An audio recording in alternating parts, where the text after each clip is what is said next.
તમારા જીવનમાં તમે સરખામણી તો ઘણી બધી કરતા હશો, હે ને? તમારા મમ્મી પપ્પાએ કરતા હશે, જો પેલાનો છોકરો પીએસઆઈ બની ગયો, પેલાનો છોકરો કોન્સ્ટેબલ બની ગયો, હે ને? પણ આપણે હવે અહીંયા સરખામણી કરવાની છે એક વ્યક્તિની બીજા વ્યક્તિ જોડે, બરાબર? હવે તમે શું કરશો આગળ કે ભાઈ તમે એવું વિચારો કે ભાઈ આનો પગાર આટલો છે ને આનો પગાર આટલો છે, તો તમારે હવે સરખામણી કેવી રીતે કરવાની ખબર છે?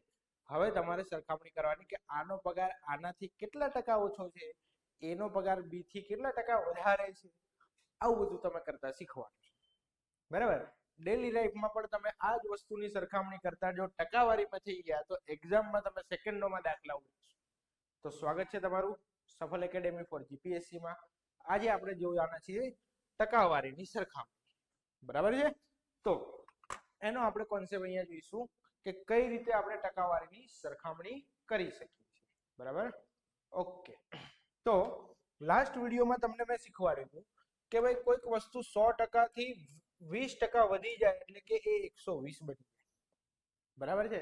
પણ આ કેટલા ટકા ઓછા છે એ વસ્તુ પણ આપણે શીખવી પડે.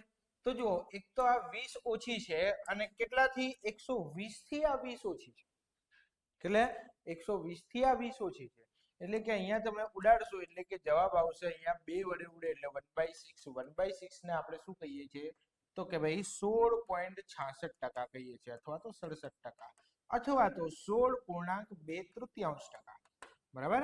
આ ના કાઢતા આવડતું હોય તો મારો પર્સન્ટેજનો આખો વિડીયો છે એ વસ્તુ તમે જોઈ લેશો એટલે તમને આ કન્વર્ટ કરતા આવડી જશે, હે? તો જોઈએ એના આપણે પ્રશ્નો જોઈએ કે કેવા પ્રશ્નો છે ને આપણે સેકન્ડોમાં એને કેવી રીતે ઉડાડવાના છે, બરાબર? પહેલો પ્રશ્ન જુઓ કે ભાઈ એ બી કરતા 25% વધારે છે. કોઈક સંખ્યા છે એ, બરાબર? બી કરતા કેટલા છે? 25% વધારે છે. એટલે કે ધારો કે બી છે એ બી 100 હોય તો એ કેટલા હશે? 25% વધારે એટલે કે 125 હશે, હે ને? તો બી એ કરતા કેટલા ઓછા છે આ વસ્તુ જોવાની. તો સૌથી પહેલા તો તમે જોઈ લો કે આ કેટલા ઓછા છે, તો કે ભાઈ 25 ઓછા છે. આવું ખબર પડે કે નહીં? કેટલાથી ઓછા છે? તો 125 થી ઓછા છે. 125 થી બી 25 ઓછા છે, બરાબર છે? તો 25 વડે ઉડે તો 25 એકા 25, 25 પંચા 125. આવડે કે નહીં આવું? હા, તો કે 1/5 ને આપણે 20% કહેતા હતા. શું કહેતા હતા? 20% કહેતા હતા. 1/5 ને આપણે 20% કહેતા હતા. જેને ના આવડતું એને કહી દઉં કે ભાઈ 1/5 ને ટકામાં ફેરવવા હોય ને તો 100 વડે ગુણવા પડે. અહીંયા 5 ઉડાડો તો અહીંયા કેટલા આવે? 20 આવે. આ રીતે જવાબ આવે, બરાબર? કોઈ સંખ્યાને ટકામાં ફેરવવા હોય તો 100 વડે ગુણવાના. યાદ રહે કે નહીં? ચાલો, ઓકે. હા, બીજો ક્વેશ્ચન. બીજા ક્વેશ્ચન ને આપણે ઉડાડીશું. 40 એ 50 કરતા કેટલા ટકા ઓછા છે? તો સૌથી પહેલા 50 કરતા ઓછા છે ને? કેટલા ઓછા છે ભાઈ? કેટલા ઓછા છે? 10 ઓછા છે. કોના કરતા? 50 કરતા. તો અહીંયા જો એક મેડું ઉડાડ્યું એટલે કે અહીંયા 1/5 આવ્યા, જેને આપણે આના પહેલા જ ક્વેશ્ચનમાં આપણે 20% કીધેલા. 20% આપણો આન્સર. કેટલું ઈઝી છે, કેટલું ઈઝી!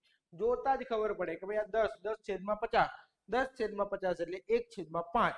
1/5 ને આપણે શું કહીએ છીએ? 20% કહીએ છીએ. શું કહીએ છીએ? 20% કહીએ છીએ, બરાબર છે? નેક્સ્ટ ક્વેશ્ચન ઉડાડવાનો છે. ઉડાડો, ચલો. કોઈ સંખ્યાના 30% બીજી સંખ્યાના 20% બરાબર હોય.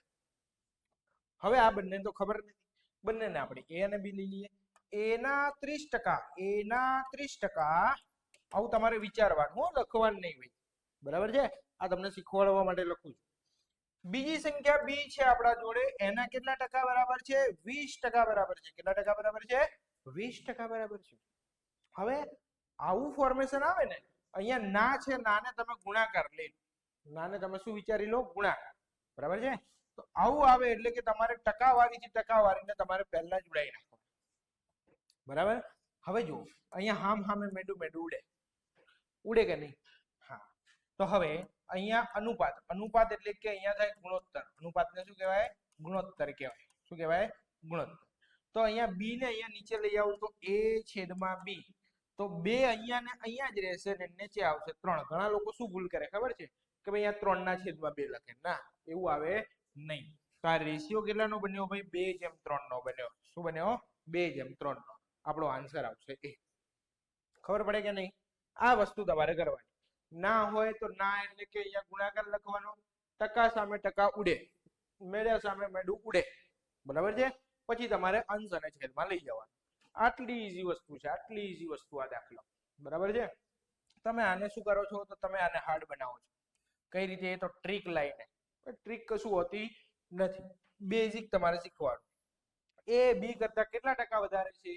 તો સીધું જ અહીંયા દેખાય છે કે ભાઈ બી કરતા આ 20 વધારે છે અને અહીંયા 100 છે, તો 100 કરતા કેટલા? 20% વધારે. દેખ્યું તું વસ્તુ, એકદમ ઈઝી ક્વેશ્ચન, એકદમ ઈઝી, બરાબર. એક સેકન્ડના જવાબ. ચાલો અહીંયા તમારે જોવાનું 75 એ 60 કરતા કેટલા ટકા વધારે છે? તો પહેલા તો વિચાર કરો ભાઈ કેટલા ટકા વધારે છે? તો કે ભાઈ અહીંયા ટકા નહીં, કેટલા? 15 વધારે છે. કેટલા વધારે છે? 15 વધારે છે. 75 એ 60 કરતા 15 વધારે છે. કોના કરતા? 60 કરતા. અહીંયા જુઓ, બંને 15 ના ઘડિયામાં આવે, 15 એકા 15, 15 ચોક 60, થાય કે નહીં?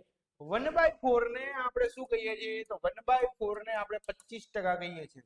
1/4 ને 25%. આનો મતલબ એવો થાય, એક આખી વસ્તુ છે એના 4 ભાગ પડ્યા. કેટલા ભાગ પડ્યા? 4 ભાગ પડ્યા. આમાંથી એક ભાગ આપણે પસંદ કરવાનો છે અને આપણે શું કહીએ છીએ? 25%. સમજી ગયા? આવડે? ચલો નેક્સ્ટ.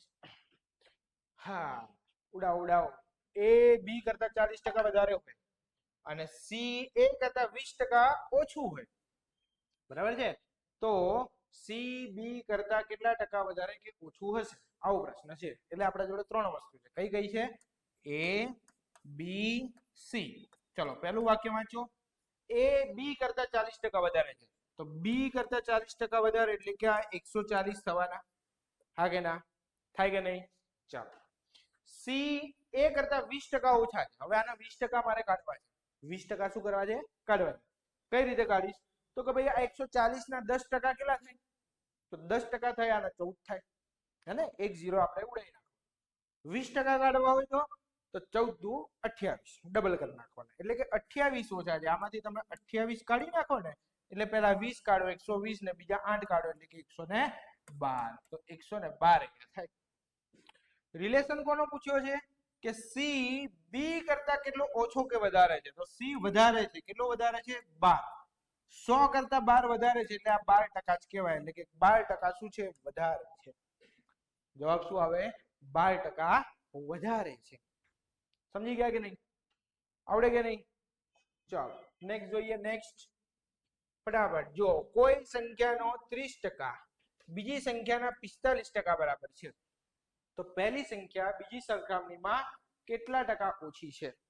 હવે અહીંયા એ છે, એ ના 30% એ બી ના 45% બરાબર છે.